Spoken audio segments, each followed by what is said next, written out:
Le soir du 9 février 2004, dans la ville de Leicester, un parc public à la lumière vacillante des lampadaires.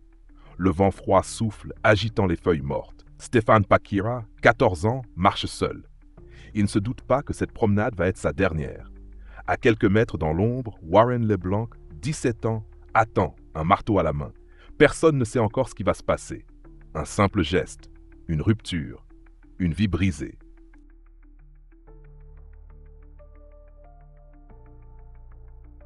Warren LeBlanc est né en 1986 dans une banlieue populaire de Leicester. Enfant discret, il grandit dans une famille modeste. Sa mère travaille dur, souvent absente, tandis que son père est peu présent, parfois violent selon certains témoignages. À l'école, Warren est un garçon introverti, peu sociable, parfois moqué par ses camarades. Il développe très tôt une passion pour les jeux vidéo, notamment ceux aux univers sombres et violents. Son refuge, les pixels et l'écran, un monde où il peut contrôler ce qui l'entoure, contrairement à sa réalité chaotique. Mais derrière cette façade, des signes inquiétants apparaissent. Isolement grandissant, comportement imprévisible, accès de colère soudain. Peu à peu, Warren s'éloigne du monde réel.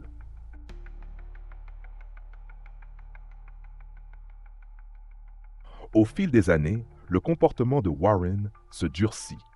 À 16 ans, ses résultats scolaires déclinent et ses enseignants rapportent une attitude de plus en plus fermée. Il s'isole davantage, passant des heures entières devant des jeux vidéo, notamment des titres à la violence extrême comme Manhunt. Ses interactions avec ses proches se font rares et tendues. Ses camarades l'évitent, intrigués et parfois effrayés par son regard distant. Des incidents commencent à se produire. Vols mineurs, altercations verbales, petits délits. Pourtant, personne ne perçoit à quel point la situation s'aggrave en secret. Warren semble enfermé dans un monde où réalité et fiction se confondent peu à peu, mais personne ne sait encore jusqu'où cela peut aller.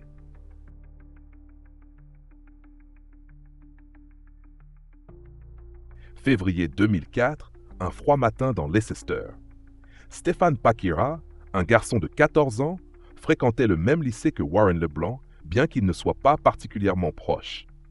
Ce jour-là, Stéphane accepte de rejoindre Warren dans un parc non loin de chez eux, sans imaginer que cette rencontre serait fatale.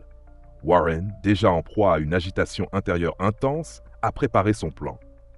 Dans sa poche, un marteau qu'il a volé quelques jours plus tôt. Son esprit est embrouillé, tendu entre la colère, la peur et ce qui semble être une sorte de fascination morbide. Sous la lumière blafarde des réverbères, la rencontre tourne au cauchemar. Sans un mot, Warren attaque Stéphane, le frappant sauvagement. Le jeune garçon tente de fuir, mais le marteau puis un couteau sont utilisés avec une brutalité extrême. Plus de 50 blessures seront relevées sur le corps de Stéphane, selon le rapport médical.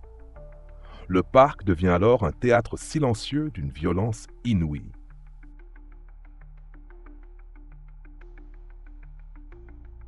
Le choc est immense.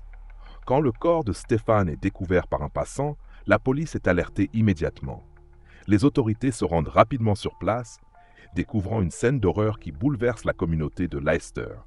Les parents de Stéphane, dévastés, cherchent des réponses. Comment un garçon aussi jeune a-t-il pu subir une telle violence?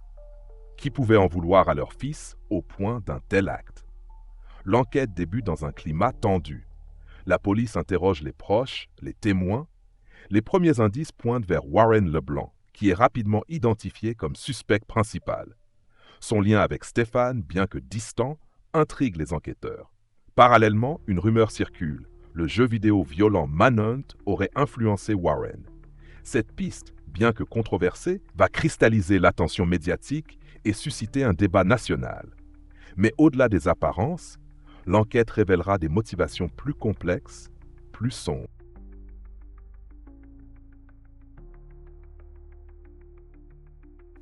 Les policiers remontent le fil des dernières heures de Warren. Ils découvrent rapidement que le mobile du crime ne se résume pas à une simple influence d'un jeu vidéo.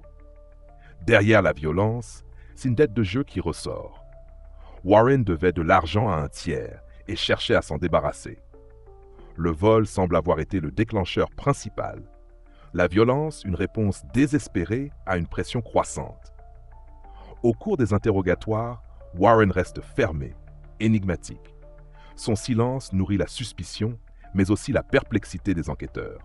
Son passé trouble, son isolement social, ses accès de colère, tout semble converger vers une personnalité fracturée. Les médias s'emparent de l'affaire, accentuant le débat sur l'impact des jeux vidéo violents, ce qui divise l'opinion publique. Certains voient en Warren le produit d'une société défaillante, d'autres un simple criminel sans excuse. Les auditions des proches dévoilent aussi des détails troublants, des accès de rage, un sentiment d'abandon, une dérive progressive mais visible. Les preuves s'accumulent, la pression monte. Warren est finalement arrêté et inculpé pour meurtre.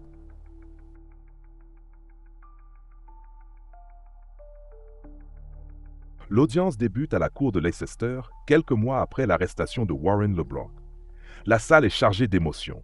Familles, médias et habitants suivent ce procès qui passionne le Royaume-Uni. L'accusation présente un dossier accablant. Preuves médico-légales, témoignages et l'attitude distante de Warren face à son acte. La défense, quant à elle, met en avant son passé difficile, son environnement familial compliqué et tente d'expliquer son comportement par une influence supposée des jeux vidéo violents. Les experts psychologiques décrivent un jeune homme fragile, en proie à des troubles comportementaux et sociaux, mais apte à comprendre la portée de ses actes. Après plusieurs jours d'audience intense, le verdict tombe. Warren LeBlanc est reconnu coupable de meurtre et condamné à la prison à vie, avec une période de sûreté minimale de 13 ans. Ce jugement soulève des débats passionnés. Justice pour la famille de Stefan, responsabilité individuelle, mais aussi place des médias et des jeux vidéo dans cette tragédie.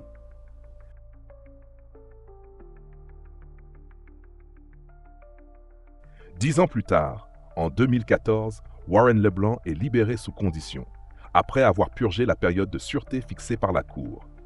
Cette libération ravive la douleur de la famille Pacquiao, qui dénonce l'absence de remords et le manque d'explications claires sur le geste qui a détruit leur fils Stefan. Les médias relancent le débat sur la réinsertion des jeunes condamnés pour des crimes violents, mais aussi sur la responsabilité des jeux vidéo violents, accusés par certains de nourrir des comportements agressifs. Pourtant, les experts insistent, si certains jeux peuvent influencer, ils ne sont jamais la cause unique d'un acte aussi extrême. C'est un faisceau de facteurs personnels, sociaux et psychologiques qui conduit à la tragédie. L'affaire Warren LeBlanc reste une leçon douloureuse sur les limites de la justice, la complexité des profils criminels et les défis d'une société confrontée à une jeunesse en quête de repères.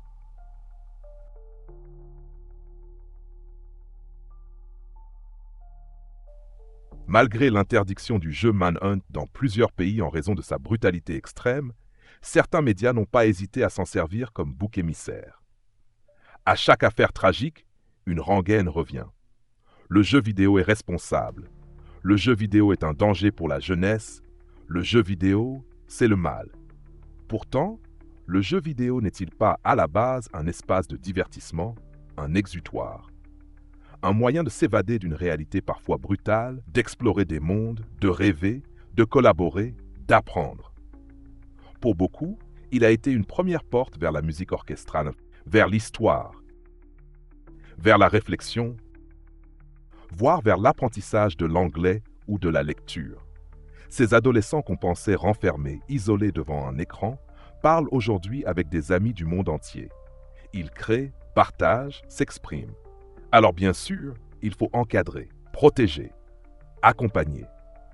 Mais faut-il pour autant diaboliser tout un univers pour les actes d'un individu? Finalement, la question reste posée. Le jeu vidéo est-il vraiment le mal ou un miroir déformant de notre propre société?